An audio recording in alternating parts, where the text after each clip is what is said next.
Hello, hello, good evening. Welcome to episode 19 of the Wulong Talks podcast.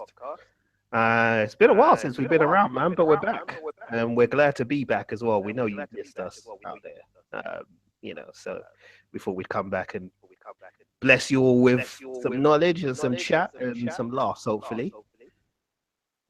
This evening, we're actually on our own in the sense that it's just me and the Rustin kid, Richard. So, Rich, say what's up.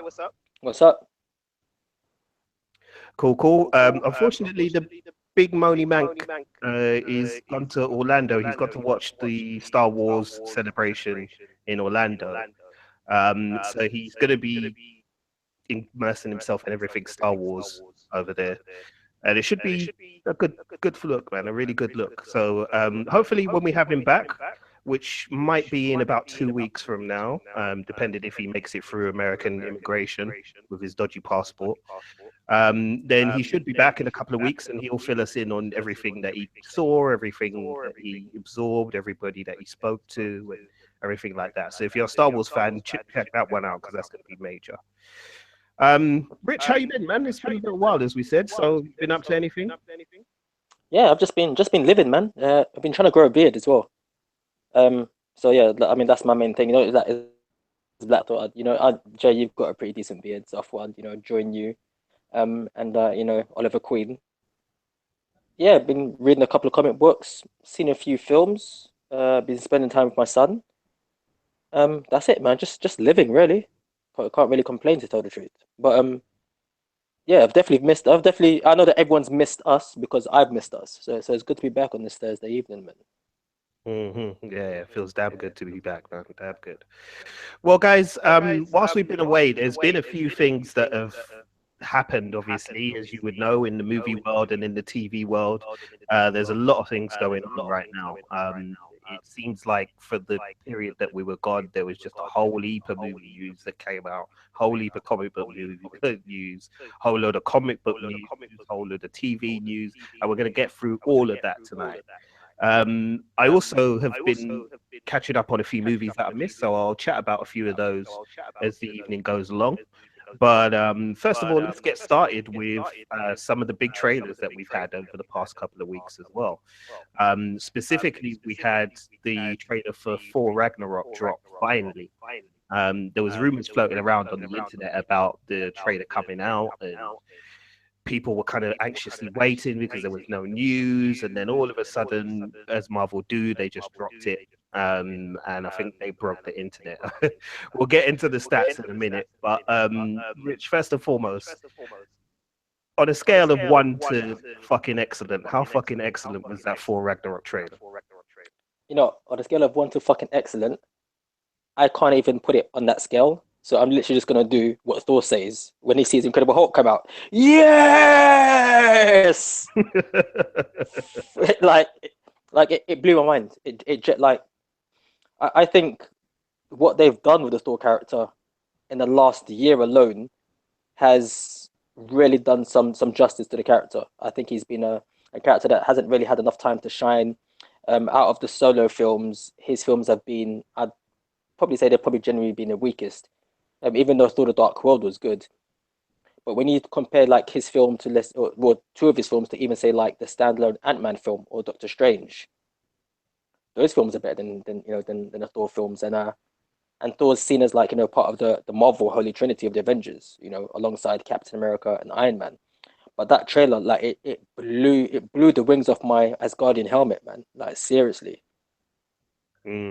Yeah, I mean the trailer is really just the perfect kind of encapsulation of what they're going to do with Thor going forward. I mean, we've seen, you mentioned the two previous Thor films, Thor and For the Dark World, and they had a specific tone that was very operatic. It was very Shakespearean. It was very much kind of tapping into like the Game of Thrones type of vibe that is really popular with anything that features mythology or anything that's based on sort of classic mythologies.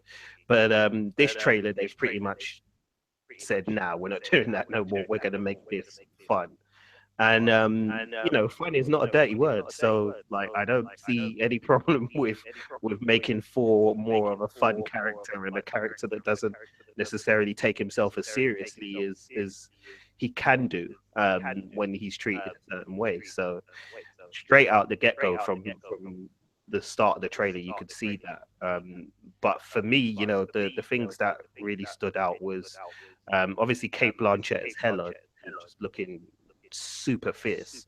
Um, really, really like making an impact in that trailer from the moment she crushes Mjolnir. Spoiler alert for those who don't know, but from the moment she does that, it's like you've already been told everything you need to know about this character. This character's dangerous and she's a threat. Can you give any kind of comic book background on Hela, Rich, in terms of like who she is and why she may be appearing in this movie? Yeah, yeah, of course. Well, Hela's basically she's the Asgardian version of uh, let's say death. So basically, when you pass away in Asgard, if you've done kind of like badness, or if you've been like a naughty boy, or naughty girl, then basically it's Hela that's going to come and collect you. Um, and that's it. I mean, basically, if you think of Asgard as let's say like a pantheon of gods. So obviously you've got Odin, who's the All Father. Then you've got Surtur, who's in charge of I think it's Niflheim, which is like a fire-based realm. Hmm. You've got is it Ymir? That's in the Frost Giant, Loki's father, who's Yeah. in charge of like the I can't remember where it's called, but basically the ice part of like Asgard. And then obviously you've got like Hela, who's in charge of like the underworld. Hmm. Um, so yeah, I mean, it's like I'm really glad that they brought her in. Number one because it's another female into the Marvel Cinematic Universe, and it's the first female villain. Am I right? Am I right? I'm correct in Uh, saying that, right? yeah, yeah, I think so. Yeah, yeah. Well, main female villain. We're not going to talk about like the female villains who decide to become good in like films like Iron Man 3. Hmm. Um, So yeah, so I mean, basically that's Hela's get up, and I mean her thing is that she wants all of the souls in Asgard, give or take. So the only way for her to get all of the souls in Asgard, because Asgardians are, you know, in essence, to a certain degree, immortal, is to bring about Ragnarok. And so Ragnarok is basically the Norse version of Revelations. If you're Catholic or Christian, Revelations is basically the end of days, and when the end of the world comes and all souls will be sent to either the good place or the bad place. So yeah, Hmm. but obviously Ragnarok is not a good thing for anybody from Asgard. Hmm. Hmm. Hmm. Yeah, no doubt. I mean, it's clear from the trailer that it's not a good thing at all. From Mm, the way she kind of brings hellfire down on Asgard. That's not going to end well for, for anybody who happens to be around there. What else kind of stood out for you? I mean, for me, I really liked some of the shots that we saw of the Valkyries riding the Pegasus into battle against Hela. I'm assuming they all get their asses whooped because the next shot is them kind of falling in slow motion. So I assume yeah, that's what happens. But I really liked that, and then I really liked the introduction of Valkyrie as well, Tessa Thompson's character, the character yeah, from Creed, because she's introduced in a really really cool way as well. She's got a really kind of iconic look for this film as well. It's very stripped down and practical, but at the same time, it's the look of a warrior, So that tells you that she don't play around. So yeah. I really really enjoyed that. What else for you stood out? Because I know there were a few kind of things in the background, some Easter eggs that people spotted. Did you spot anything? Well, I mean, I'll tell you what really stood out for me. First was the portrayal of Thor, Mm, because like like you bring up like Tessa Thompson, Kate Blanchett. Obviously, you've got like Idris, sporting the new dreadlock look as well. mm, All mm, of those characters in Thor, that to me, in all of the Thor films, Thor is give or take the weakest character in his films. mm, Everybody else really seems to outshine him. If you think of like the Dark World, like Volstagg is funny as hell. Like I think Faramir is plays that I love to fight and I love women type of thing like really really well. Like you get what you're given, and I like the fact that they've really they're really pushing Thor as like, okay, I'm one of the strongest there is, but he's not the sharpest tool in a cookie jar. I like that. Like stick with that thing. I mean, it gives him personality, it gives him gravitas, it gives, and also reminds you of the reason why he needs why he needs people, why he just can't go off and just do this by himself. There's a reason Mm, why, when you see the previous films and when he's in Avengers, why he needs to have a team, why he needs his family. mm, I mean, at the end of the day, he can do it himself, but he's a family orientated character. And he would be that good looking stupid brother, like he'd probably jump into a fight and start beating you up first by accident, and then realize he's made a mistake, and then take out everybody else. So I like the portrayal of him. I mean, Easter egg wise, what did I see? I think one of the things I saw, if you freeze frame it, just when Thor gets really excited about Hulk coming into the arena, there's a scene of like the Grandmaster sitting on one side and Loki sitting on the other on a big sofa, and in the background there's like obviously people watching, maybe doing placing some form of bets. If it's to do with the Grandmaster, I'm sure it is. mm. But there's a character who looks like he has a uniform which is very very similar to one of the Celestials. Um, I mean, obviously the Celestials are known to be a lot bigger, but then they're cosmic entities, so I'm sure they can be anything they want to be. Mm, mm, So I'm not sure if that's something they're going to follow through or if it's just basically just a visual Easter egg. mm, mm, The mm. the Celestials are basically the 12 judges of the universe, and they're basically the people that place basically the egg in the earth, which allows humans to become mutants or to have superhuman powers. But that's something we can definitely, let's say when we get closer to Thor Ragnarok as well, and if their characters actually get brought into it. Mm, But the mm. Celestials have been mentioned before in Guardians of the Galaxy. Yeah, yeah, yeah, exactly. They did reference there. I mean, the planet that they visit in Guardians of the Galaxy looks like a giant celestial head. Yeah, it is And a there celestial head. is, Yeah, it is, isn't it? Yeah, and then they do yeah, actually yeah. reference them specifically in a part of that movie as well. So yeah, well, I guess it makes sense that there would be some kind of reference to the Celestials because it's all the same kind of galaxy. So yeah, it'd be interested to see where they go with that really. Mm. Well, for you listeners, I mean, if you haven't seen the trailer yet, all I can say is go and see it. Before we end up with Thor Ragnarok, Rich, of course, we can't end without talking about the other big standout, which is, of course, the Hulk. Yeah. So, are we getting a backdoor Planet Hulk movie through Thor Ragnarok, and is that a bad thing? Or, I don't think it's a bad thing at all. I think that's a really, really good thing, and I think it just makes sense.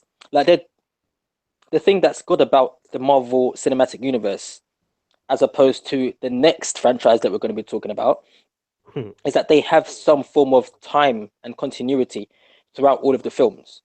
hmm, So basically, I mean, if you do your research, when you watch any of the Marvel films, you don't just watch them in the order that they come in. They're done in a particular way, and so I think that this would be nice to show basically where Thor's been since he disappeared was it Age of Ultron he disappeared in?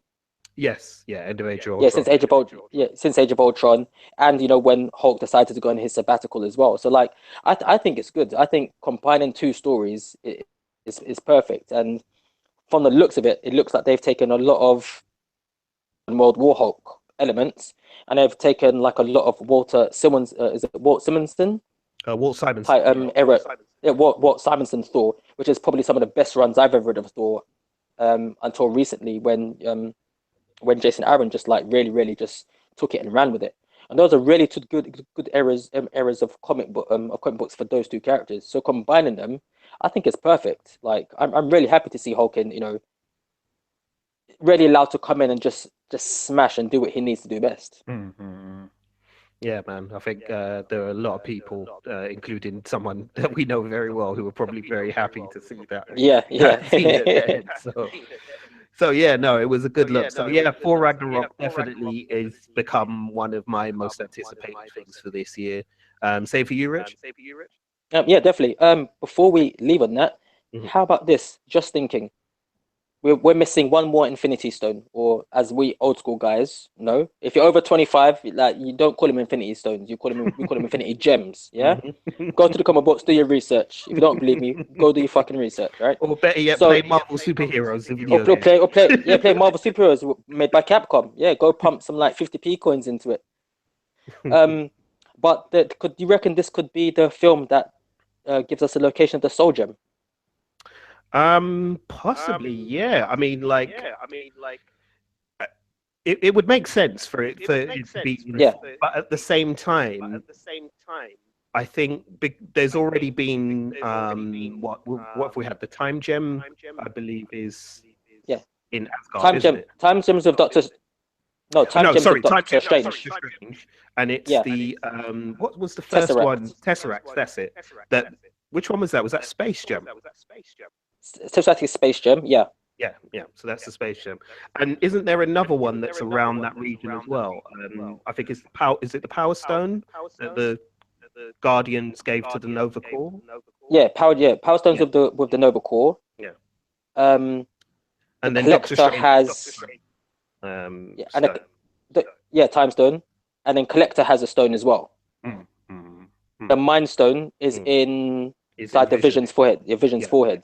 yeah, yeah. But I was just thinking that basically because it's a soul stone, so like Mm, you know, and then with this introduction of Hela, which to a certain degree, I mean, like, isn't out of the blue, but it does kind of make sense that Hela is basically the person who wants to collect all the souls of Asgard. mm, So if you think of it like this, it could even be a thing of, well, listen, if I could have all the souls of Asgard and then some more, why not? And mm, so, what better thing to use as a weapon to collect all the souls of wherever than the mm. soul gem? So I'm not saying that's like it's 100%, but I mean, it's just a thought that's crossed my mind. Mm, mm, mm, mm. Yeah, I mean, the only thing I would say against that is they might be reticent to put it in for Ragnarok purely because of the amount of gems that are out in space at the moment. Yeah, Uh, so they may want to, like, just from a storytelling point of view, move it somewhere else. So I'm still not against the idea that it might pop up in the microverse in Ant-Man and the Wasp. yeah, So it's possible. I think it may pop up there, or failing that, I think Black Panther is the last film to come out before Infinity War. yeah, So it's possible maybe it's somewhere in Wakanda as well. But again, they may yeah, not yeah, necessarily want to put two stones on Earth either. So yeah, yeah. yeah, it's possible maybe somewhere in the microverse, I think. But yeah, Mm. we'll find out soon enough. It's out in November of this year. So I think everybody is going to be going out to get their tickets for that when that comes out because that looks incredible. All right, let's move on to the next big trailer. This is one that we all saw, but we weren't able to speak on at the time. And that is for DC's big team up movie Justice League. Ironically, this is coming out in the same month as For Ragnarok, I believe. So yeah, there's going to be a bun fight at the box office, I think. But to be honest, most people will probably go and see both, especially those who are comic book fans. So Justice League trailer kind of gave us like a dip of a toe into what they intend to do in terms of that universe and with that story. I wrote a little piece on the blog on willowtalks.com for those of you who follow us with my thoughts about the trailer. So I'll get into that in a moment. But Rich, what were your initial thoughts when you saw the Justice League trailer first time around? Hey, it's the Justice League. It looks cool. It's Zack Snyder snuff. Hey, jumping, slow mo, explosions, punching. Hey, wait a minute, too dark. So joking there. Ha ha ha ha. He's so funny. Like that's that's what I And that felt was like. the trailer. Yeah, that was the trailer. Like nothing was told. There was Mm, no story. Like no. we get more of a story from the Thor trailer, which is a teaser, take into account, as opposed to this like full trailer from the Justice Mm, League film. I don't know. It's good. Like I say, the thing about Zack Snyder is good at doing hero pose portrait pieces. As in mm, like every single frame that he does, you can probably like pause it and then print it out and frame it and it will look freaking amazing. mm, But there's a reason why a lot of artists who used to do comic books aren't around now because people just as much as people want to see pretty things, they still want to be kept. They still want to be engaged. They still want to be they still want to be able to follow something, and that's what I got off this trailer. I just got off this trailer the same thing I got off Batman versus Superman the film, Batman versus Superman the trailers, and Man of Steel. You know, that's Mm, it. I don't feel any connection to it. mm, mm, mm, mm. Yeah, I mean, when I watched it the first time, I felt kind of like you did. I mean, it looks amazing. The first shot with Bruce Wayne on horseback, somewhere out. I mean, we're not sure where he is, but he's out in the wilderness somewhere. And the cinematography in those particular scenes that we see in the opening of the trailer is just jaw dropping. It's the kind of thing, but it's the kind of thing that Zack Snyder does very, very well. Is, as you said, he's got a great eye. He's got a great artistic eye in terms of capturing an image. So he has framed everything perfectly. It's beautiful. It's rolling hills. It's snow. It's this lone figure on horseback. It's all of those kind of things that are quite evocative to the eye when you watch it. So it starts out okay, and then you get to the scene with Miles Davis, aka sorry, not Miles Davis, Miles Dyson, for people who get that reference, aka Victor Stone. And we see him entering this nondescript room, and then you see this thing kind of pulsing away in the corner, and then there's another thing that comes out behind him. And I was kind of like, like why have they chosen to kind of throw in like a parademon so early on in the story? Sorry for those listeners who are listening. Parademons are like the minions of one of the big bad villains of the DC universe, a guy called Darkseid. And there's not really been much explanation so far in the DCEU about the existence of Darkseid or the existence of other universes. We had that scene that was cut from the theatrical cut of Batman v Superman with Lex Luthor looking at the Steppenwolf image with the three boxes, and apparently that was supposed to tell all of us exactly what we needed to know about the presence of mother boxes and the fact that Steppenwolf exists. But yeah, a lot of people that I know were like, huh? Like, what does that mean? So it was odd to me that they chose to kind of do that. And then throughout the trailer, there's lots of really cool action shots, but again, it's all featuring parademons. And again, it's like, who amongst the average cinema going audience knows who these things are? I mean, yeah, okay, you can make the argument that they don't need to know because it's just a trailer. They don't need to know right now. They just need to know they're bad guys. But still, for the sake of context, it helps to kind of have an idea of what they are. Um, Aquaman for me was the big standout. I loved Aquaman. I love what Jason Momoa has done with the character. I know some people were saying he's a bit too much of like a surfer dude and things like that, but I'm like, that seems to fit perfectly for me to make Aquaman work. Is why not make him, a guy who's in love with the sea and in love with that sea life, if you know what I mean. So the tattoos and everything works for that character perfectly. And I think he's really going to be like one of the characters that people really engage with in the film when it does come out. What did you think about some of the things that stood out in a positive way aside from the visuals? Was there any like kind of characters that you saw in the trailer that you thought from a good way made an impact on you or anything? Only Aquaman.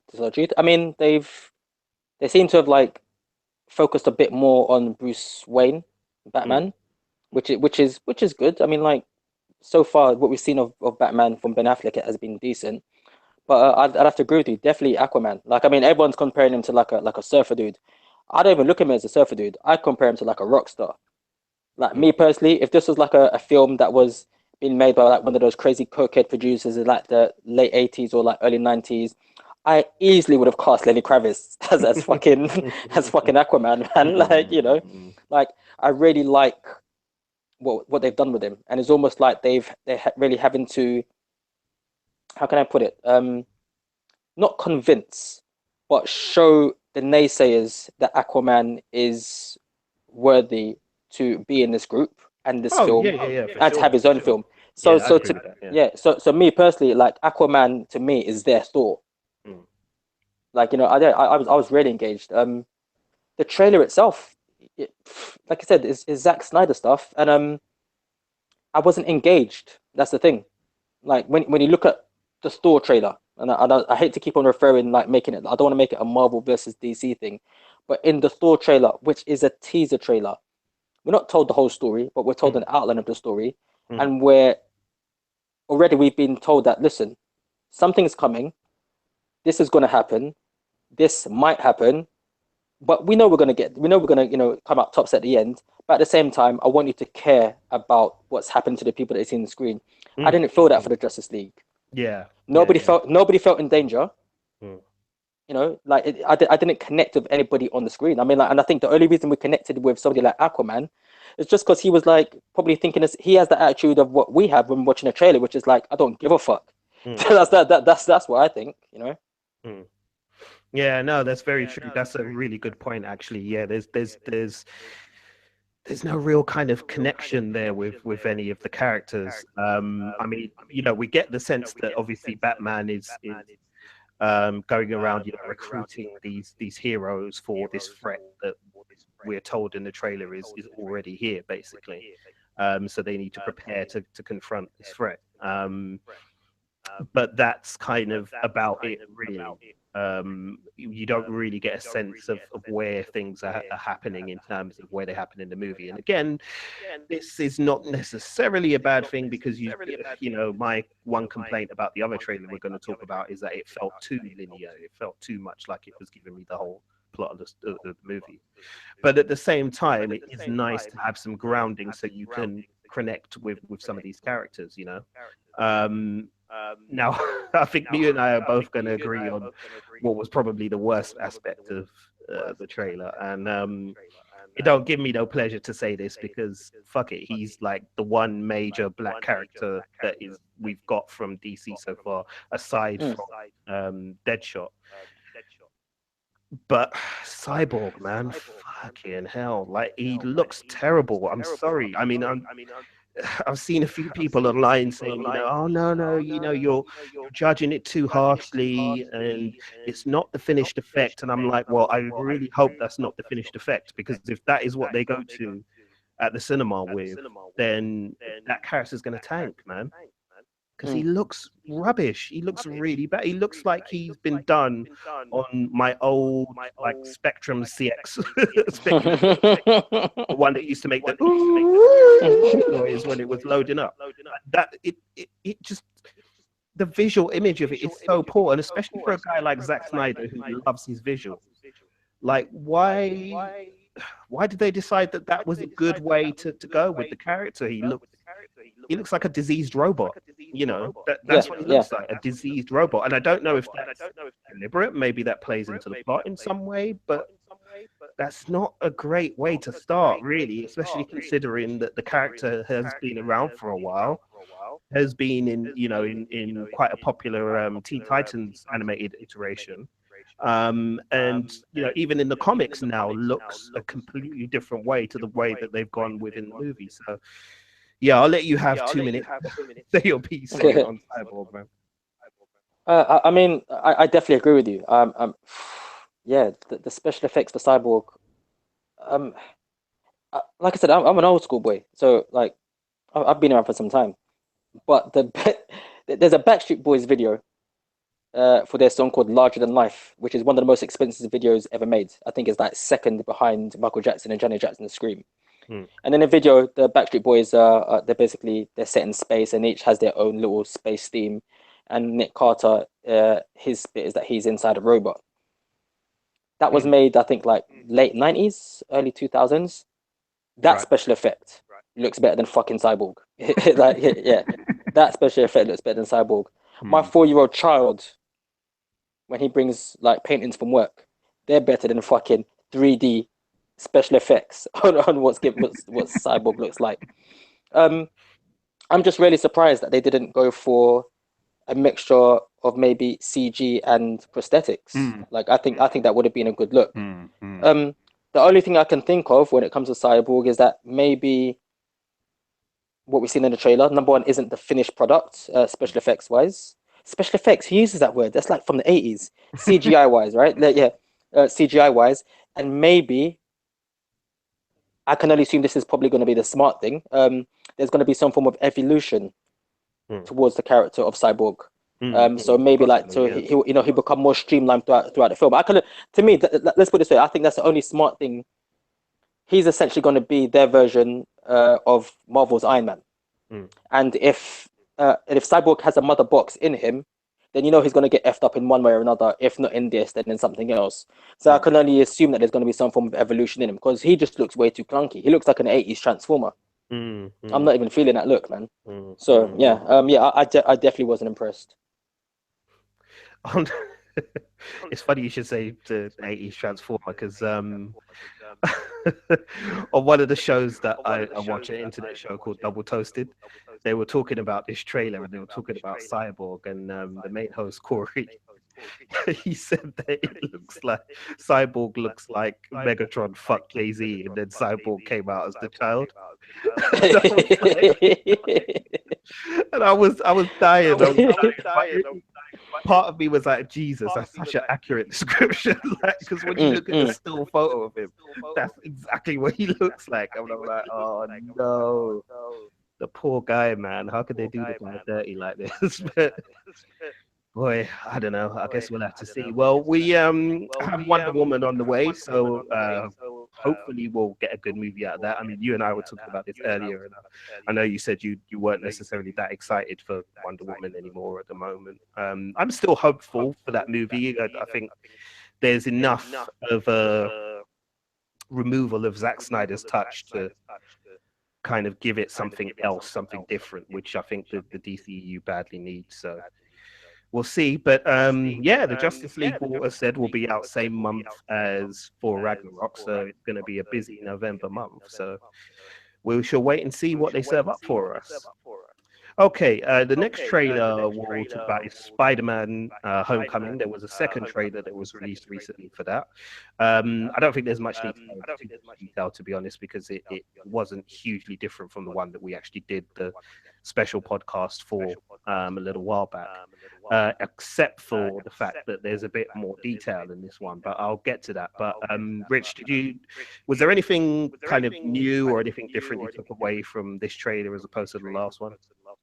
No, not really. I mean, it was just the Easter eggs, like things like the spider tracer, Mm, um, a bit more of an introduction to the friends that he has, which is good. I mean, mm, I think like Marvel, when it's coming to Spider-Man, they're from what I've seen from the trailers alone, they're just doing the character justice. They're just mm, making him. They've taken him back to roots of being a kid. They're showing him, being with his friends. They're showing him with his family. A child wanting to become a man. I can't fault the trailers. I mean, like I know you've got one gripe against it, which I'm sure you're gonna say in a second. mm, But I don't think that they've even done what you're gonna say when I finish. I don't think mm, they've even done that. Marvel are too smart for that. But in saying that, Sony are also involved. mhm, But yeah, but I love it. I love it. Like and it feels more homely as well. Whereas like in this trailer, you've got a member of the Avengers. You've got Tony Stark. So Tony Stark has appeared in both of these. If you think about it, all of the standalone movies from Marvel, it's just been a standalone movie. Let's say you might have like maybe like a cameo in like Thor: The Dark World when Loki changes into Captain America. But essentially, if it's been a Captain America film, it's been Captain America. If it's been a Thor film, it's been a Thor film. And I think this inclusion of like that Tony Stark might be a bit of a prominent figure in the movie, if not throughout the whole thing, then maybe at the beginning, at the end. I think it helps tie the universe a bit closer together, and I like that. I like it. mm, mm, mm. Yeah, I mean, like the whole trailer as a whole, I enjoyed. I did think it was, a really good trailer. Again, it didn't give us anything, as you said, too different in terms of what we saw from the previous trailer, but it did pad out a bit more about the background, I guess, of Peter Parker and more of his interactions with his peers, which again helps to sell the idea that this is, a classic Peter Parker that we're getting. We're getting one who's, a high school kid who has his friends, who has his peers, who has, the kind of typical things that go on for a teenager at that stage in his life, except, of course, he also happens to be a superhero. But yeah, my one gripe was just that I felt the trailer was a bit too. Um, it seemed to give away a lot of the plot in terms of the structure of the film. Now they may completely surprise me, and actually all of the things that we've seen in the trailer in the order that they happen don't actually happen in that way. But it just felt a little bit too like for example, the barge scene where Yeah, the barge is flying apart and things like that. I felt like I didn't really need to see Tony Stark or aka Iron Man actually helping to push the barge back together. That felt like a bit too much of a giveaway. yeah, Um, the scene with him directly after that with Tony Stark as well, while good, a great scene and makes a lot of mm. sense. Again, I don't know if I really felt I needed to see that in the trailer. Like I would have preferred maybe to wait to go into the movie and then see that happen and then see Tony Stark be like, no, I need the suit back. Like you're not ready, basically. Um, so it kind of felt like a bit of a giveaway, and then the ending where he's confronted Vulture without the suit.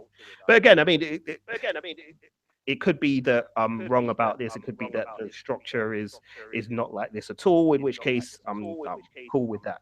And I'm certainly not saying I'm not going to go see the movie and all of that. It was just that kind of thing that kind of needled me a bit. But still, it was a very very good trailer either way. So fingers crossed for that one. We'll have that one in the summer.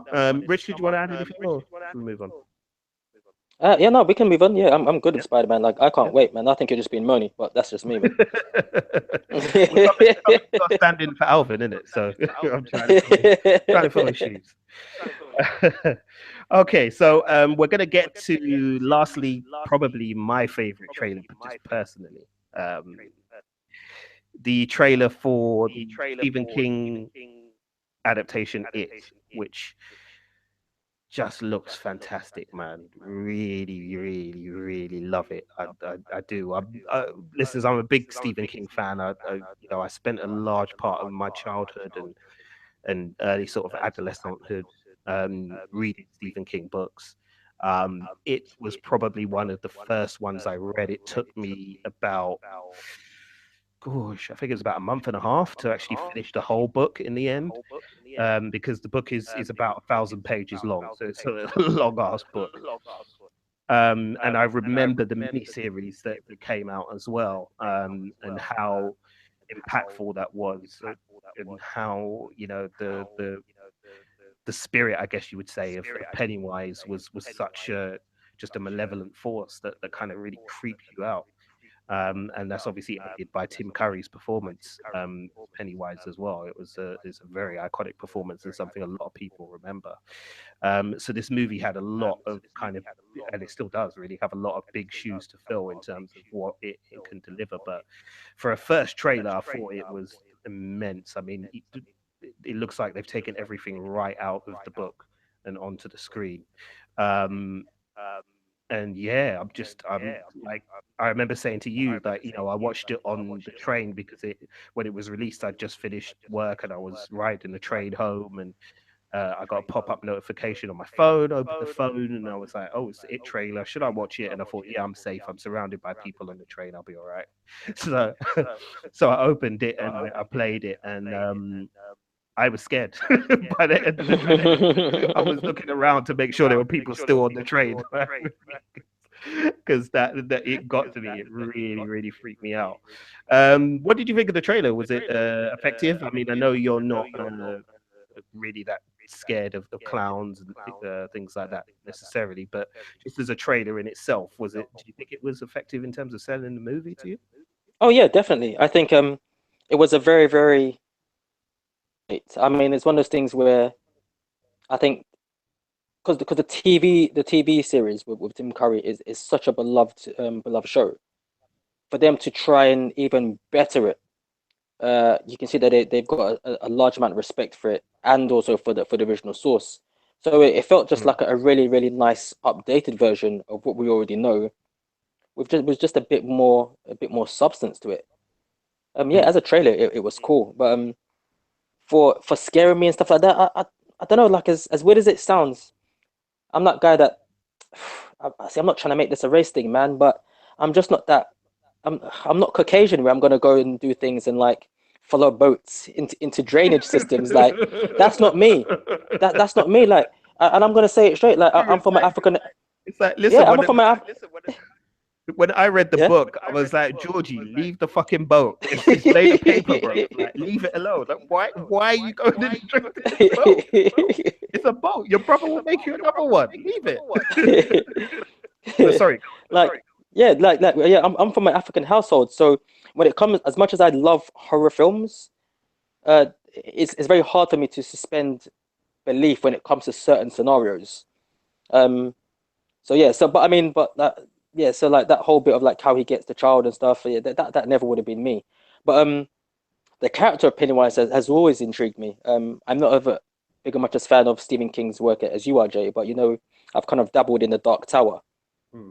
which is something we can touch upon, you know, in the later podcasts. I mean, you know quite a bit about that as well. Hmm. It's definitely something I'm going to see because like there's a lot of people around me who are just shit scared of like of it. Me, I'll take shit down. I fuck a clown up straight up and down. I step in his size 15 red shoes. I punch him in his red nose that goes burp.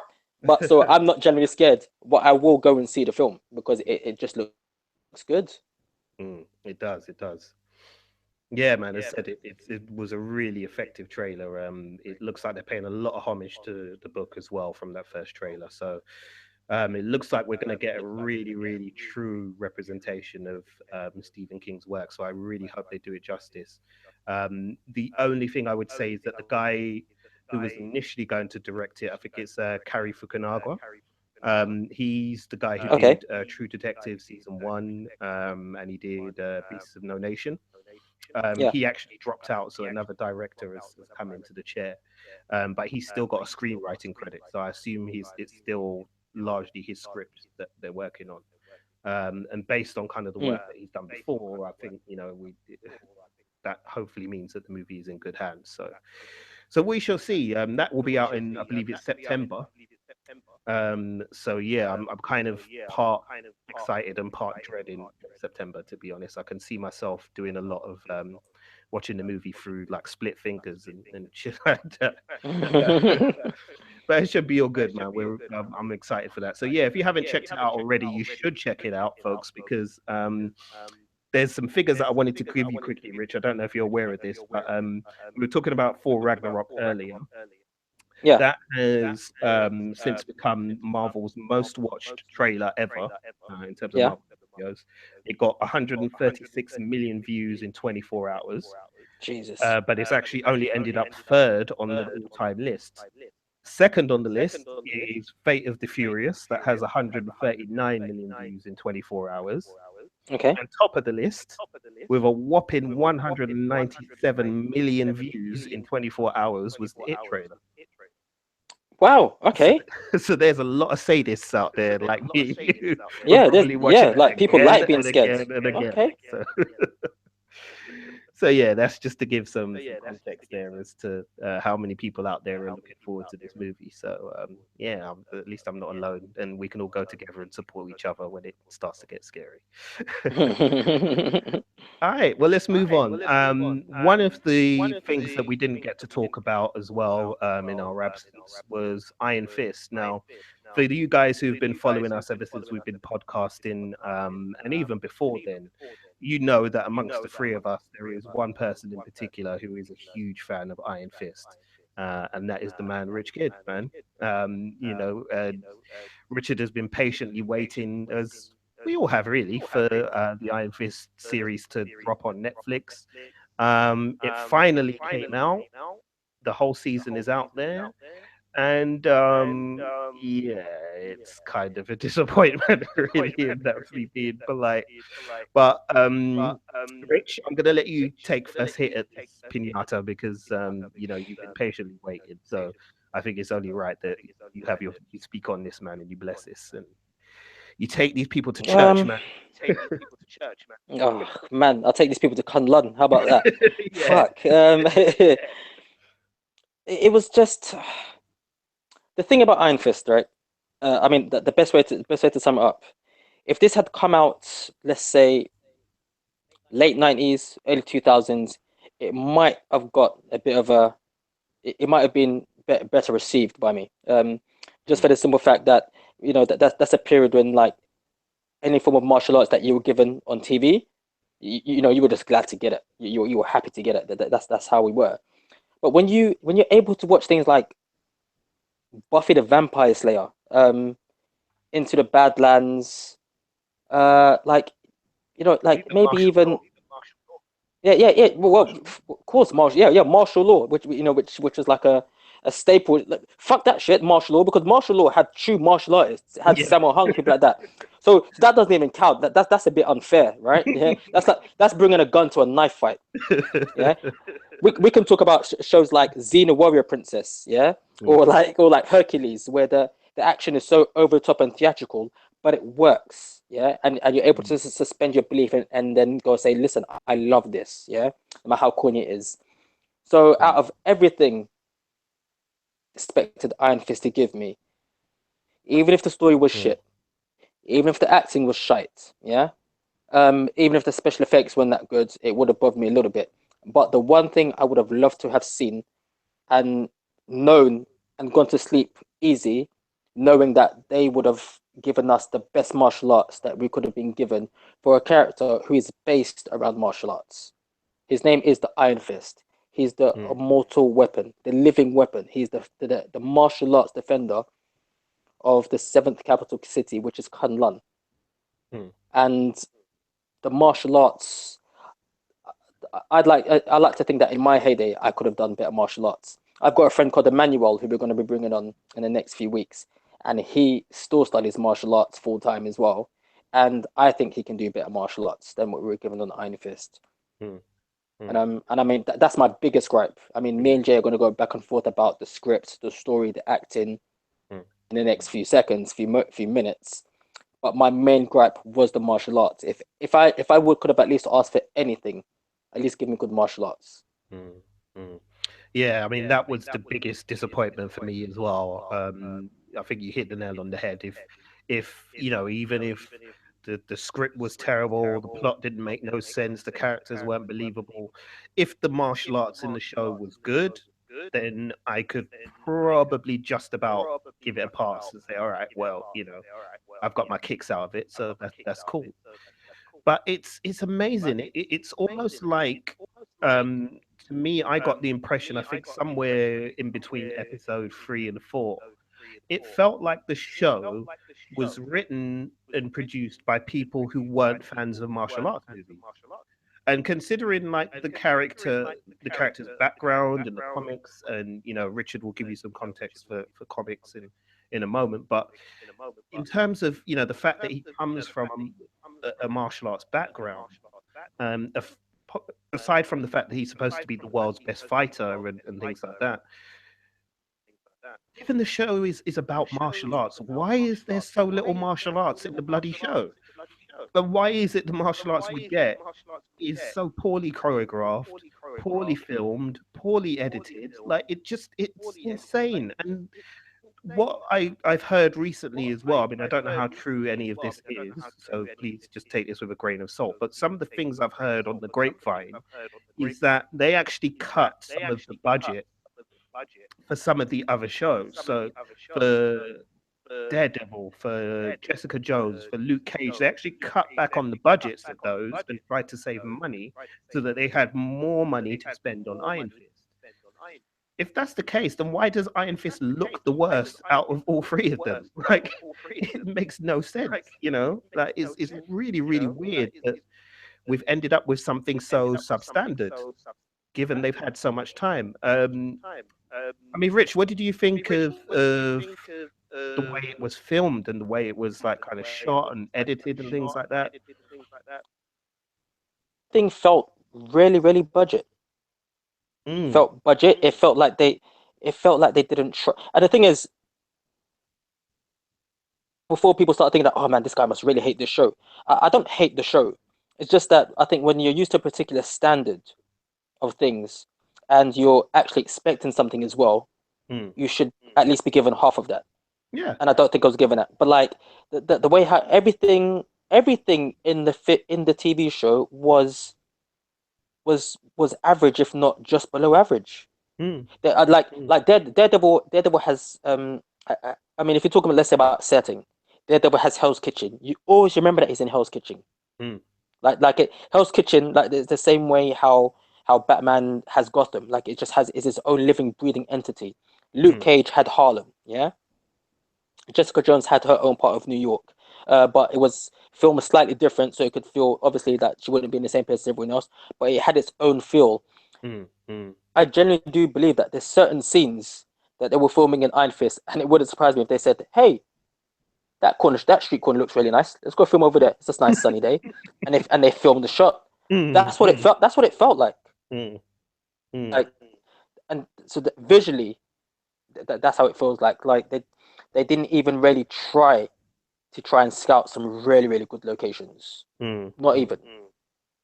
Um, I mean, the choreography, like I've mentioned before, was average at best, if not, and that's me being nice mm, because I just I like any form of punching and kicking. So so that's just me being nice for this.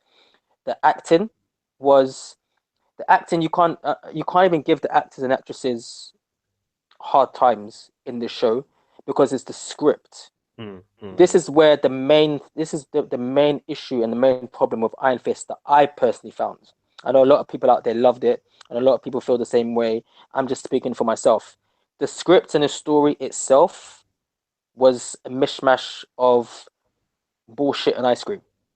mm, mm, That's what it felt like. So like you weren't even able to get really good performances out of the people in the show because some of the dialogue and some of the way how the story's been written was just like wow. Like I mentioned mm, earlier on about Georgie going to get the boat from Pennywise. mm. Listen, if you haven't been brought up in an African household or Jamaican household and that's what you're gonna do, fair enough. I'm not gonna judge you. That's why Pennywise ate your ass. Cool, fair enough.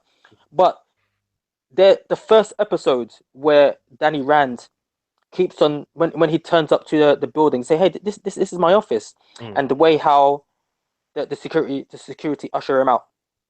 It felt a bit like, well, that's a bit fast. Mm. Like you're just gonna grab him up and chuck him out. You could get a pass with that. I've seen worse shit on World Star Hip Hop, and with people like Trump running the world, anything's fucking possible now, right? Mm. But then there's a bit like where he turns up to like Joy's house, and she just goes, "Oh my god, like you're that crazy man that says he's Danny, and you've been following me around. Well, you know what? I'm gonna stand here and just let you know my driver's coming around, and my driver is also my security. Are you fucking kidding me? Are you fucking kidding me?" So this guy, yeah, with a beard, who's managed to like get into the building. So these are things that you pay attention to, especially if you're a business person. Like you don't make a million X amount or money like by being a fool. You've seen that this person can do certain things, and now he's turned up at your house. He's got no shoes on, and he's turned up at your house. Already from that episode, I was like, oh fuck about. I was like, no, I was lost. And then when he did the flip, and then no, I tell you, I wasn't even lost. When he did the flip over the car, Oh God. I was waiting for you to bring that up. the flip over the car. Okay, my son does better flips. My son does better flip. Hands down, my son does better flips. Not only was the Y work atrocious, but you know what? The Y work on the stunt double, who you could clearly see was a stunt double. Need I say more? Oh God, yeah, it was so bad that first episode, and I'm just remembering now as well. Remember the homeless guy who could Yeah, had yeah, an yeah, iPhone? yeah, He could look up like the what had happened to his parents and the company and yeah, yeah. blah blah blah blah blah. My God, and then in the next scene you see him, he's dead. He's died of an overdose. Mm. Like what? It's What? like, What was the point of it? He was literally a plot device, like literally a plot device. you know what? He got No fridged. other reason for him He to got be. fridged, man. Yeah, there was no other reason for him to be in that story at all. It just, yeah, it doesn't feel like it was made by anybody who cares about martial arts movies. But Mm. going back to the characters which you touched on, I mean, Joy, like I really got no sense of what Joy's actual character is. She kind of flip flops throughout the series between antagonist to support to antagonist to support to antagonist, and I found that like so frustrating. I couldn't really like relate to that in any way. The only person who really had kind of a satisfying story arc was her brother. Her brother actually has like a really good Ward Meacham. He has a Yeah, really good story arc in the sense that you see him go through um and see the initial the initial interactions with Danny are a bit over the top, but a bit kind of I'm a villain. But as the show goes on, you kind of see the reasons why that happens, and you see him struggle with drug addiction, and then you see him kind of come out the other side, and it's all it's quite a wholesome arc. It makes sense, and that was fairly enjoyable. The other positive for me was Madame Gao. Listen, Madame Gao, I was in love with that character from when she first appeared on Daredevil.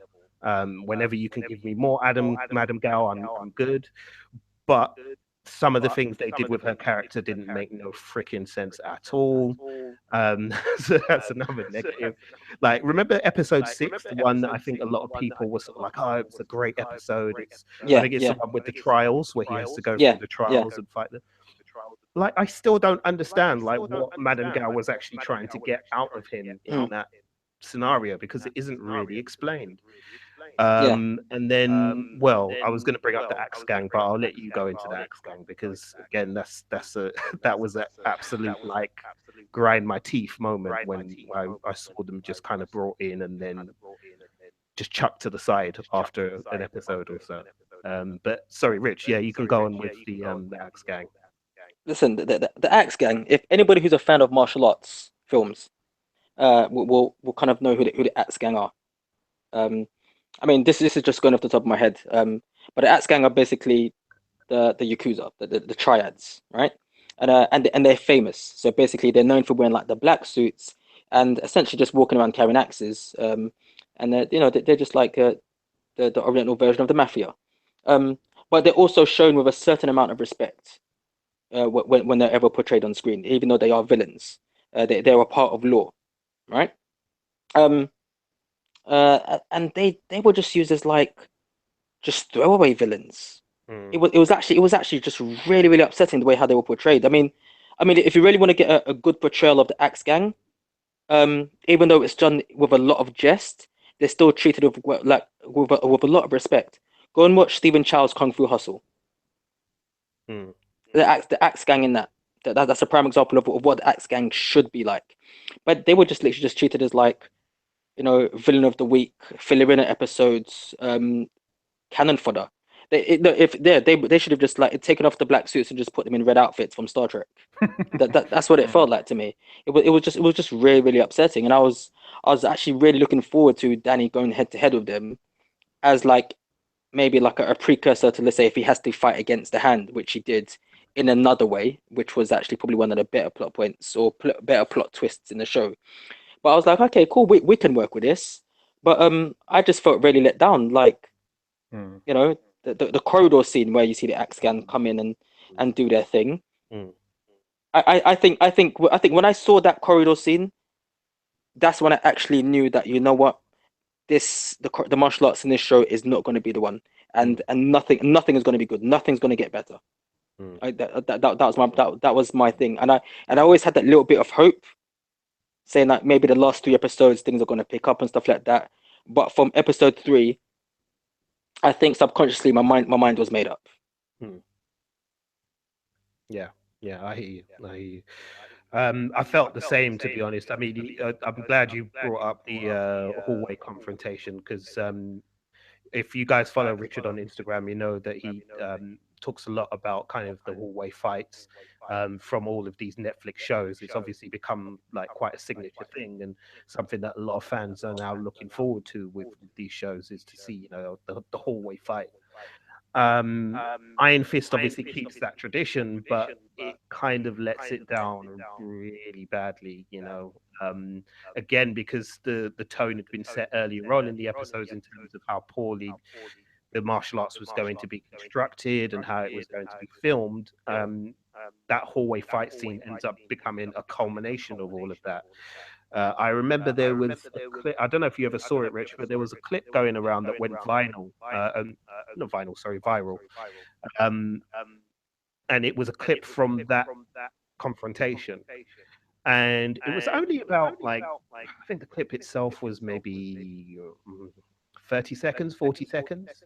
Yeah. And literally in that 30 to 40-second confrontation where Danny is like fighting these guys from the Axe Gang, I think somebody counted something like 45 cuts, like edit cuts in this Ah, yeah. I thing. remember you told me. I haven't seen it, but you told me. Yeah.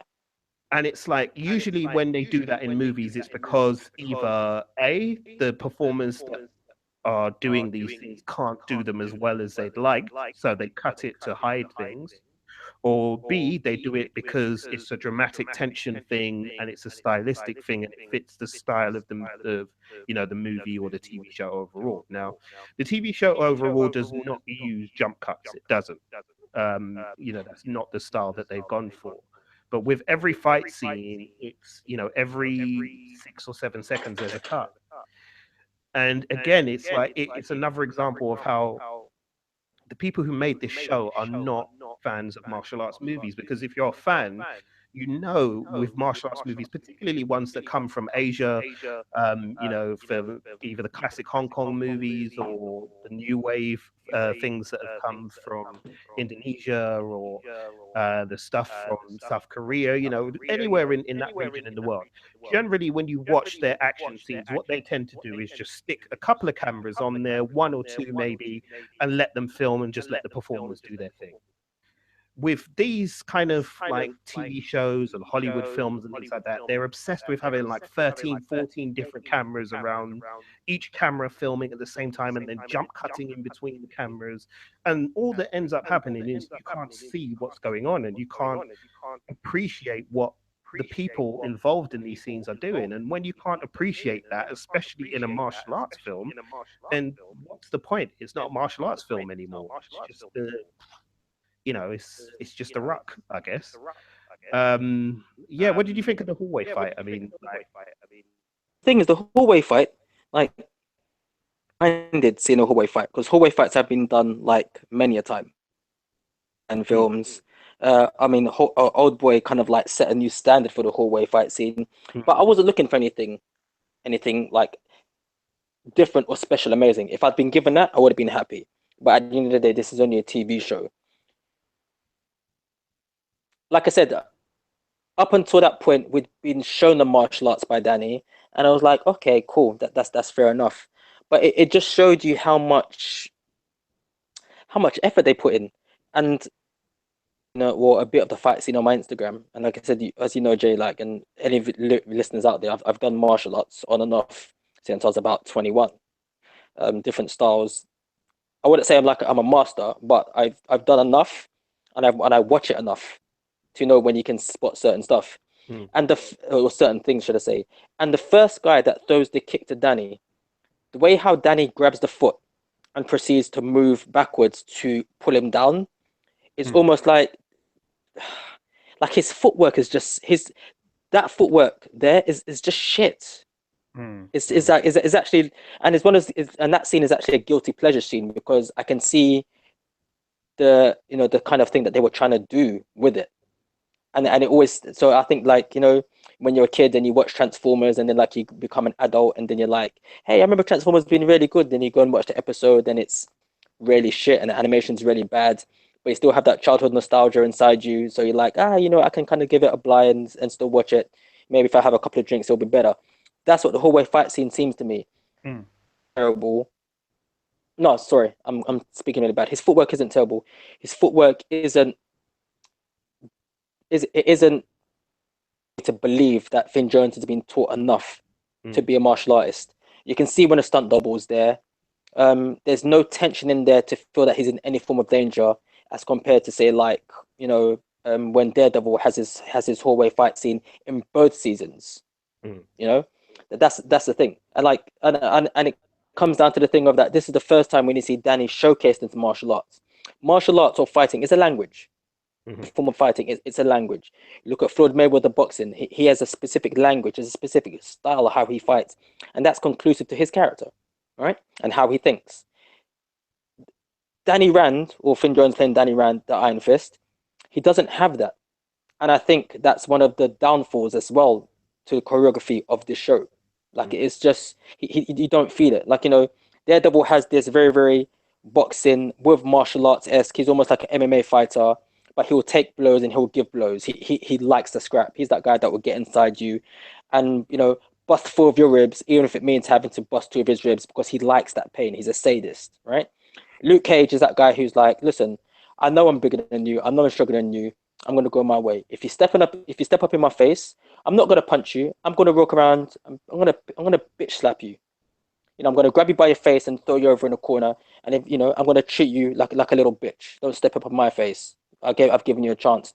Jessica Jones is that. Listen, I've had a really really bad day. Don't fuck around. Otherwise, I'm literally just gonna fuck you up Mm. and go about my business. Mm. Danny Rand hasn't even got anything that showcases any form of character through his fighting. Yeah, yeah. That's the thing, and it's the same thing throughout the whole show. There's nothing has any form of substance. Mm. Him coming back to New York to come and get Rand Industries. Number one, why? Number two, what does Rand Industries even do? I There's know, I know. What does Rand Industries even do? yeah, It makes medicine. yeah. Oh, okay, all right. I know what the Kingpin. Remember Wilson Fisk? He has a business. You know what his Yeah. business does? His Mm. business is in real estate. Yeah. Tony Stark has a business. His business was used to be in arms, and Mm. now it's become into other things. Funding the Avengers, right? Justin Hammer, his business it funds arms, which is like which is touched upon in Luke Cage. Mm. Um, but it's one of those things where it's like I think they should have even made references to Wilson Fisk's business, Stark Industries, and even in the other Netflix shows, especially if they know that they're going to make an Iron Fist TV show, make Rand Industries a bit more apparent throughout this small little ecosystem that they've created over the past 2-3 years. It would have just made more sense. But this is the running theme in the show that you get through everything, whether it be the script, the acting, the martial arts. There's no substance. They just believe that that if we just put it on screen, we'll take it for we'll take it for fact, we'll take it for gospel.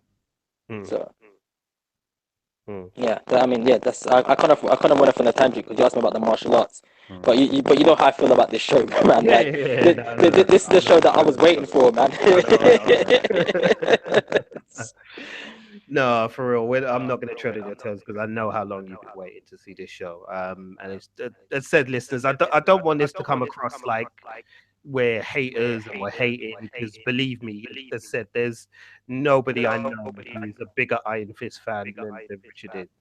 So when he says these things, he's not saying them because he wants to be controversial or to be a troll. He's saying it because that is how he feels about the way this show has played out. And to be honest, as said, I can't disagree with anything that he said. I'm not as big an Iron Fist a fan as him, but I still like the character, and I was looking forward to the show. I was excited.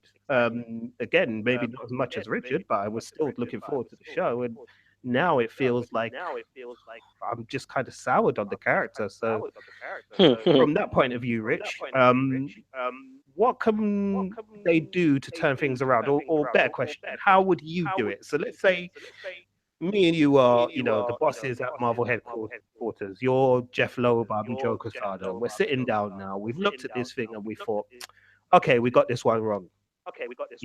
We've had a good run. We've got loads of right ones. We've got a great fan base out of there who've become fans of what we've done. We've overstepped on this one.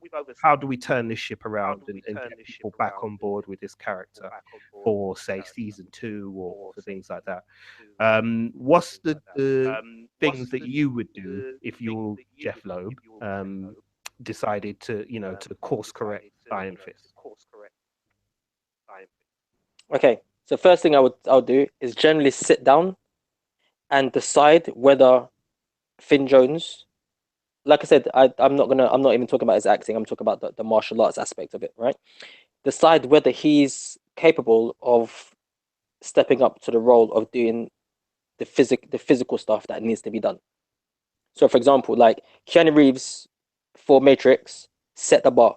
When when the Wachowski sisters took Keanu and sent him away to go get trained, they sent him away to go get trained. This wasn't a game. Like Mm. like they crammed basically years of training into a space of like a year, I think.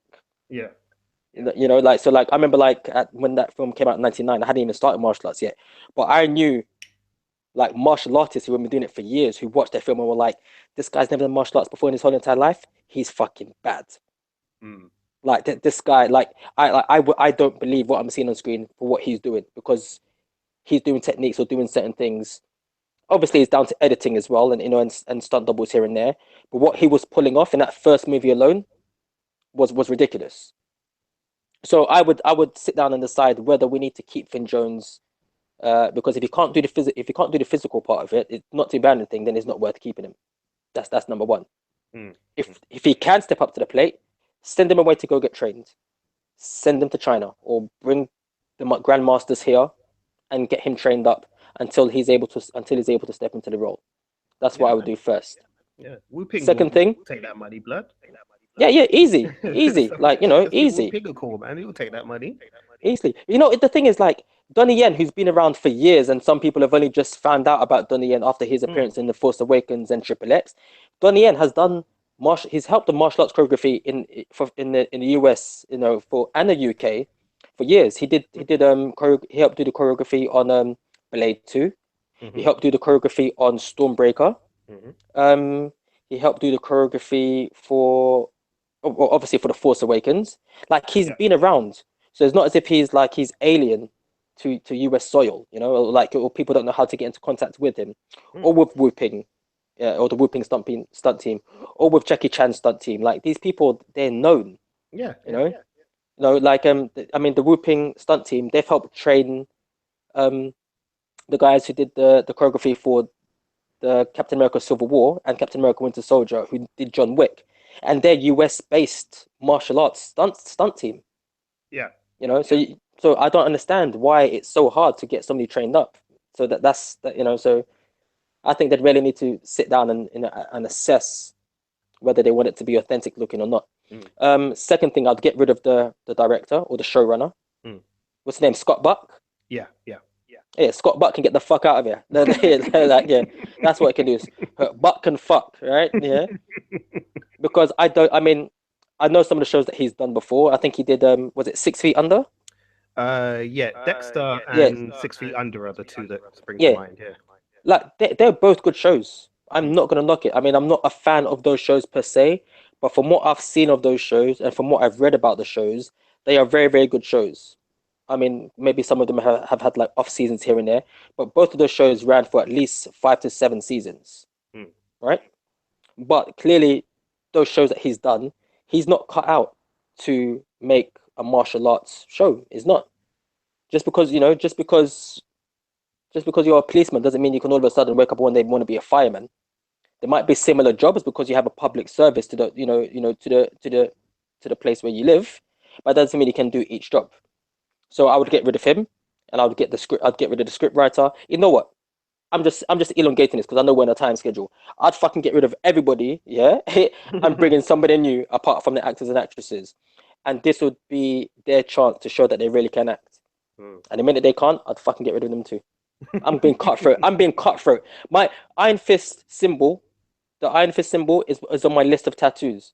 So that's how I'm feeling very, very strongly about this, people. If you're listening to me and thinking that I'm losing a plot, I'm not losing a plot. Yeah, I'm just being a realist out here. I'm Exactly. I'm I'm not gonna be Georgie to go get that boat. Fuck it. Yeah. Well, no, I hear you, man. Firing the writers is definitely something that that could be on the table as far as I'm concerned. Action choreography, definitely, I agree with you. I think for me, what I would change is I would probably say, please just decide on a villain and then stick to that villain. Yes. Yes. On a Yes. push, you can have two, but like, don't give us like five just because. Like, don't do that. That's stupid. That was so frustrating in that show. So just stick to a villain. Give us a villain that we can get invested in, and we're good to go. If you're going to give us Davos, cool. Stick with Davos. Tell Davos's story, and then do that. Don't like drown it with joy and then have Madame Gao in and out, and then throw in some other antagonists as well because hey, we've got 13 episodes to fill. No, like tell the story of that villain and really let people get invested in it. And the other thing I would do is probably spin Colleen Wing out and let her get her Yeah. own show. Let her do like a daughter of Daughters of the Dragon with Misty Knight. You know, pair the two of Yeah. them up, Yeah. give them their own show. And the third thing I'd do is listen, Joe Casada, I'm talking to you directly now, and Jeff Lowe. Listen, from the moment you announced that you were doing Iron Fist and Power Man TV shows, Luke Cage TV shows, there was one thought that was at the back of every fan's mind. Holy shit, does this mean we're getting Heroes for Hire? So just give people Heroes for Hire for Iron Fist too. Like simple as just make it Heroes for Hire. Pair the two of them up and let them loose. That way, you know, if Finn Jones isn't quite up to it, you can still rely on Mike Coulter, who's has got a lot of credit with audiences, is very popular with audiences, and is a charismatic actor and has really done well with his character. So pair the two of them up and let them play off of each other. You know, apparently that's what they have a few scenes together in the Defenders. Yeah. That's supposed to be really good. So touch wood that does work out, and then if it does, then run with that. You don't have to keep going on and on and on about like Danny Rand's background and things like that. It would have been nice if we'd actually got some Kunlun in this season, but you guys decided Mm. not to bother with that. So all right, fine. But give us the Heroes for Hire and fuck it. Have Luke and Danny Rand go to Kunlun together to have to solve some problem, and Colleen and Misty can come along too, just like they do in a more Iron Fist, the comic Yeah. book run. Yeah. Let them come along too. But you've got these actors at your disposal. Use them, man. Listen, they've got actors at their disposal and they've got storylines at their disposal. Mm. That's it. Yeah, That's it. simple. Okay, and breathe. How you Yeah, feeling, it's right? I'm upset, man. I'm here drinking some coconut rum from St. Kitts. It's keeping me sane, man. After this, I'm gonna go do some yoga. Yeah, listen, you'll probably do it better than flipping Finn Jones can. You might as well. Hey, listen, it'd be messed up. We go to a Comic Con and we see Finn Jones and he just busts both our heads. Think you're funny, punk? Think you're funny? Yeah, I heard you guys woo long talk. Think you're the shit. And then he'll try and do a crappy flip and then fall on his back because there's no wire set to stop him from falling. But yeah, we'll have to watch out for that at the next Comic Con. All right, well, we've kind of run over time, man, because we needed to, Yeah. though, because we needed to deal with Iron Fist. So we'll try and crack on with as many of the other things as we can, listeners. So let's quickly switch to The Walking Dead, which had its big finale a couple of weeks ago as well. That was a huge event in terms of television, but not quite as huge as maybe the makers had actually hoped, because apparently it's come out that the viewing figures are down for The Walking Dead, significantly down, in fact, according to certain statistics I've seen. So it seems like viewers are finally waking up and coming to my point of view, which is that they're just milking it with The Walking Dead now. And I know that's going to upset people, and I know I keep on going on and on about how much the Walking Dead is disappointing me, but I'm sorry, it has to be said, listeners, it's disappointing me. They're really not capturing the magic of the comic book at all, like not at all. But anyway, Rich, did you watch the finale episode? Did you think it was any good and a fitting end to the series? I thought it was okay. I thought it was a decent end to this series, just because I know what this leads into for the next season. But it's the same thing. Like, I mean, like, the Walking Dead has a certain fan base, comic book wise, as they know what it is. Like, it's like, this happens and that happens, and they move from town to town essentially, and the thing that's worse than the zombies are the people that actually are, is actually the human race who is actually still alive. That's the running theme throughout the comic book. So it has its fan base. So you have that choice of going to collect that comic book. The thing about the TV show, what I find, I mean, Jay, you're a bigger Walking Dead fan than I am, but the thing is that is the same thing that happens in a to a lot of TV shows, is that it becomes complacent. Now Mm, it's one of those things where it's like I know I can go and watch this. I can watch this show, and I can see Rick, and I can see his little his boy. I can see Daryl. I can see Michonne, and I know that those four are safe. As look now that it's in my head that I know that those four are safe, the show means nothing to me, mm, mm, because everybody else at some point is mm, gonna die, or even if they do survive, it doesn't matter, because like there's no immediate danger that keeps you on the edge of your seat. They keep on teasing this thing where it looks like they're going to take off Rick's hand, which actually happens in the comics, but against the governor. And I'm waiting for them to do that, because at least that will shock the viewers, as to say like, wow, listen, he's our main character and he's got no hands, like, mm, and maybe give him that visual handicap. Not saying that's a bad thing against people who have handicaps, but show that bad things can happen to your main character. mm, mm, Don't keep on doing this thing where it's like Rick keeps on being emotionally and mentally broken by this villain who's better than him, and then Rick finds the power through his family again, and then then they move on to the next bit. Like it's boring now. mm, That's the thing. It's boring. mm. So I mean, that's what the show is for me. But this last episode, I mean, it was, it just was, man. Like it was just Walking Dead. That was it. I mean, I don't miss it. Yesterday, we're Thursday. Monday's just gone. I didn't miss Walking Dead. Mm, mm. You Yeah, I know. do. I do wonder at what point are people gonna.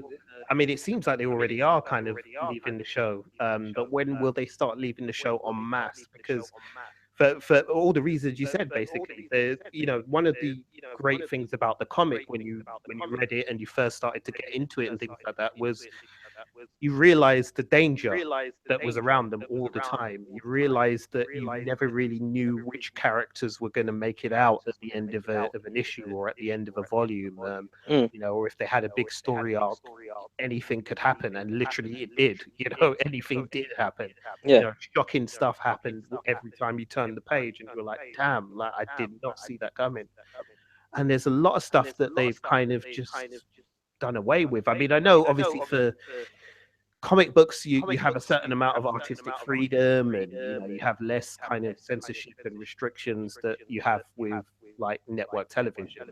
And The Walking Dead is a huge phenomenon in terms of television, and so there's a certain line and a balancing act that they have to do to avoid kind of pissing off too many people in America in terms of the kind of things that they would want to do with characters and plots. But as you said, it's become predictable. You know which characters are going to survive and which ain't. And as soon as that happens, it's like, well, do I really need to watch this? Because Mm, I know that at some point this guy's going to make it out at the end. And the worst thing about it all for me is Negan. Negan feels like a character that's been wasted. I remember when we first talked about that first episode in season seven when they revealed Glenn and Abraham's death at the hands of Negan, and how yeah. you were saying that you liked the character because he felt like he was shaking things up. Yeah. And I agreed with that. I did feel like he was shaking things up, but then the series just kind of fell back into routine again, and Negan was on TV less and less, which I guess means that they couldn't afford to pay Jeffrey Dean Morgan, too much money Mm, for appearances. But it just really fell into like a routine that was just really predictable, sadly. And it's hard to see where they go from here. I mean, obviously, if you're a fan of the comic books, and you've probably got an idea of where they're going to go next. In terms of what's coming, they've already said it's all out war, so it looks like the all out war storyline is going to play out. But how they're going to play that out on TV will be a challenge, because they've really scaled it down already. In the comic books, there's a lot more antagonists and a lot more people involved than there are in the TV show.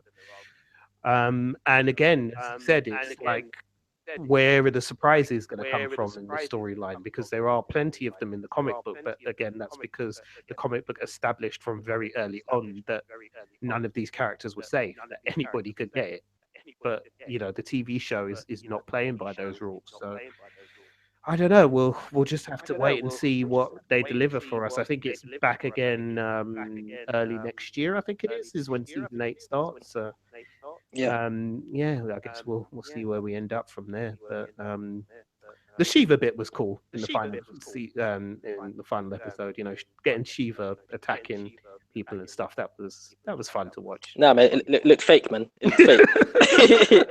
It looked fake. Fuck it. It looked fake. It looked fake like Blade 2. That scene in Blade 2 when Blade becomes CGI. Fuck it. It looks fake. I don't care, man. No, I'm gonna give them a pass, man. They're all right. That's because you like cats. That's because you like cats, man. That's true. That's true. That's true. That's true. Yeah, that is true. Anybody who follows my Instagram knows that's true. So, all right. Well, yeah, we had a lot more we wanted to talk about, listeners, but unfortunately, we're running out of time here, and we don't want to test your patience by going through a long list of things that we had here. So, what we'll do is we'll come back to some of these points that Richard has set aside for us for next week. So yeah, there's a lot more stuff I said that we can go through. There's certainly been a lot of developments in comic books, and we haven't been unaware of that, so we will come back to that. And there's some other things going on in terms of movie news as well that deserve to have a little bit of time to be discussed and chewed the fat over. So we'll go through all of that as well as the time comes. Richard, you're watching the Get Down Part 2 at the moment, aren't you? Yeah. Quickly, what are you thinking of it so far?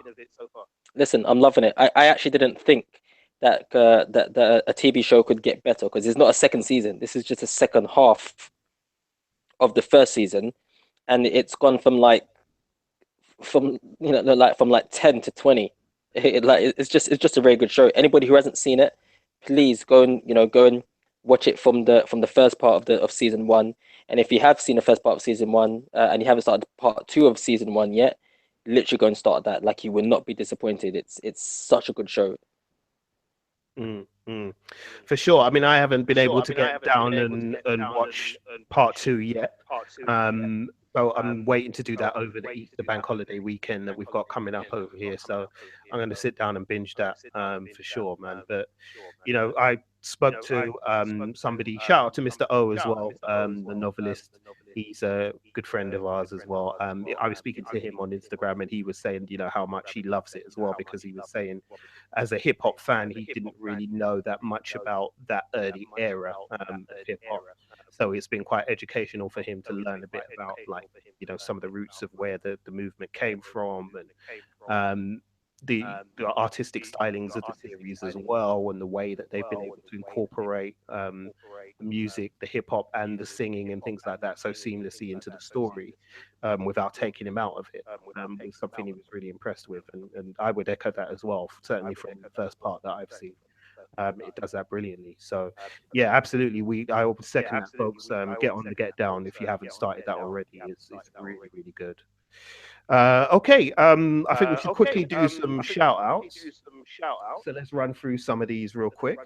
Firstly, I wanted to say a big shout out to Coco Britt, Miss L, from the Two Shots in a Brew podcast. Thank you, Miss L, for all the support, and thank you for getting involved with us on Instagram and Twitter. It's always fun to chat to you, and make sure you check out their podcast as well, Two Shots in a Brew. I'm behind a little bit on their pod, so I need to catch up on that, but it's really good, really fun. Usually get some good drink recipe recommendations on there as well. There's a few things that I'm going to try that I've seen on their Instagram. So yeah, I'll be getting lit over the bank holiday weekend with that for sure. So big up to Miss L, the Coco Brit, and big up to Two Shots in the Brew. Big up also to the Broken Elevator podcast as well. They recently had a live recording that they did, which was really, really good. Actually, it was actually really a lot of fun. I enjoyed it a lot. So big up to yourselves, guys. And yeah, I think we may be in touch with you guys very soon. Also, I want to say a quick shout out to Just in Time Podcast. Again, they've always supported us as well, and their podcast is really cool. I usually check it out, and I usually post it out the link for it on Twitter as well. So if you follow me on Twitter, go and check out their podcast because that's a lot of fun. Also to the By Chance podcast as well. It's a really good storytelling podcast. Really, really fun, really engaging, and Jay, who hosts the podcast, is a really good storyteller. He actually recently did a review of a rap album, and it's one of the funniest things I've heard in a long time because he doesn't mince his words. He's very strong in his opinions about it, but it's really entertaining to listen to as well. And Rich, do you want to give a big up to a couple of people as well? Yeah, big up to, well, these two people I'm going to give a shout out to. They're actually going to be guests on us soon. We just need to try and find the time. Obviously, we've had this little hiatus, but we're back now. So the first one is going to be to Mr. Jed Shepherd. I've known him for years. I used to go to college with him. So I've known him since I was about 16. And he's got a podcast called Things to Watch on Netflix, which is doing really, really well. And he also has a podcast called Monkey Business, which is based on Alan Partridge. Um, and he's also trying to get or in the process of getting distribution for a film, which I'm not going to mention. Like, he can talk about that when he comes on. But yeah, just big shout out to him for for staying in touch and for giving us some support as well. The second one is going to be to my friend Emmanuel. I mentioned him earlier. I trained a little while with him in Wing Chun, and he's the guy who ever said I reckon he could kick Finn Jones's ass. Hmm. You know what? I've got to stop it because it sounds like I hate Finn Jones. It's not even like that. I'm just upset with the show, right? But yeah, Finn Jones is sitting at home screwed right now. yeah, like he's got a picture of me. He's just throwing darts at it. He's throwing.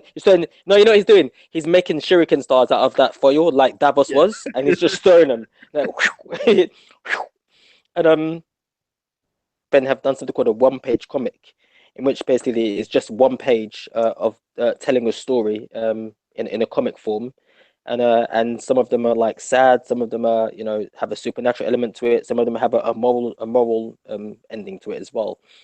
So have a look on their Insta, and they've got a Facebook page as well.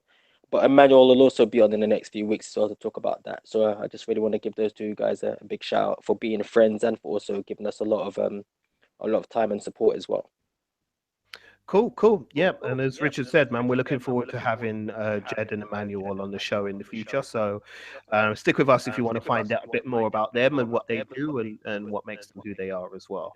All right. Well, that's going to wrap it up for us. Thanks a lot for listening, and thank you for being patient with us as well. As life throws funny things at us from time to time. Sometimes you have to take your foot off the gas pedal and step on the brake a little bit, but foot's firmly back on the gas pedal now, and we're back in the swing of things. So yeah, we're looking forward to dropping some great content for you going forward. One thing I will mention is we are hoping to start a extra podcast that we'll be doing on a Friday. Hopefully, we'll have some more details for you on next week's show. So, me and Richard and Alvin will thrash out the details, and then we'll let you guys know.